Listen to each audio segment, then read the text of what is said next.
Горячая линия мэрия, саламатсызбы. Ош шаардык мэриясында ачылган ишеним телефонуна 18 марттан бери 1400дөй чалуу катталган. Кайрылуунун алгачкы учурларынын COVID-19 вирусунун белгилерин, анын бар же жогун билгиси келип кеңеш сурагандар түшсө, өзгөчө абал киргенден тартып блокпостторго байланышкан ыңгайсыздык басымдуулук кылган. Азык-түлүктөн жардам сурап кайрылгандардын саны марттын аяк ченинде өскөн. Жарандар бир пункттан экинчи пунктка кантип жетебиз деген маселе боюнча аябай көп кайрылышты.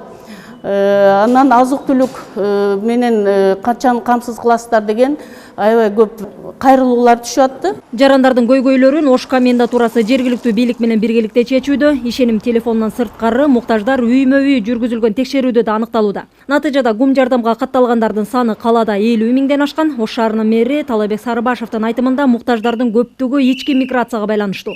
Анткени каладагы 28 миңден ашуун ишкананын учурдагы кырдаалга байланыштуу азыр 27 миңдейи убактылуу токтоп турат. Мында 72 миңдей жумушчу эмгектенип келген. Көпчүлүгү жакынкы облус жана район тургундары, булардын ар бири каттоосуна карабай колдоого муктаждардын катарына кирди. Бейрасмий маалымат боюнча калаада 65 миң кожолук же 600 миңден ашуун эл жашаса, мунун тээңи гана расмий каттоодо турары аныкталды. Бүгүн мына 5 миң пакет даяр болду. Буну биринчи этабында таркатабыз. Калгандагы мына балдар иштеп атышат. Атайын комиссия негизинде ошо азык-түлүктөр сатылып алынды. Элибиз эч некеде мындай тынчсызданбаш керек. Себеби негиз дагы жок.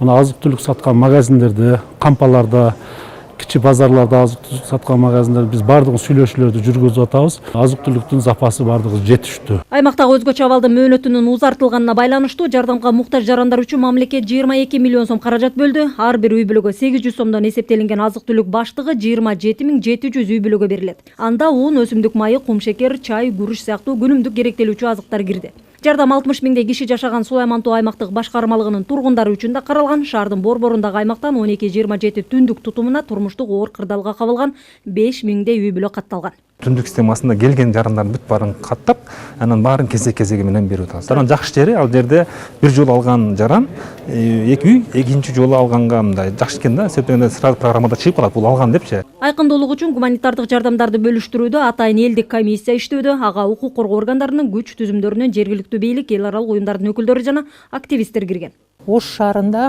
гуманитардык жардам калыс жеткирилип атат деп кепилдик берилем. Ошол ар бир үйгө чейин жеткени аракет кылып атабыз. 18 марттан бери Ош шаарында жалпы 26 миңден ашуун үй бүлөгө гуманитардык жардам берилди. Мамлекеттин материалдык резервтер фондунан 230 тонна un келген.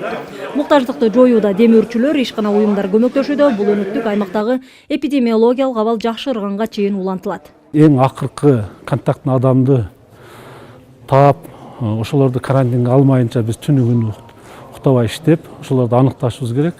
Экинчиси, акыркы орунду дарылап таза кылмайынча биз ушул илдет менен толук күрөшүшүбүз керек да. Аймакта негизинен коомдук абал туруктуу, калкты азык-түлүк, дары-дармектер менен үзгүлтүксүз камсыз кылуу, оор чыккан аймактардагы турак жайларга санитардык карантиндик талаптардын негизинде дезинфекциялоо иштери белгиленген ишмерчендердин негизинде тынымсыз жүргүзүлүүдө. Миргүл Бокошова, Акжол Айбашев, Ала Тоо 24, Ош шаары.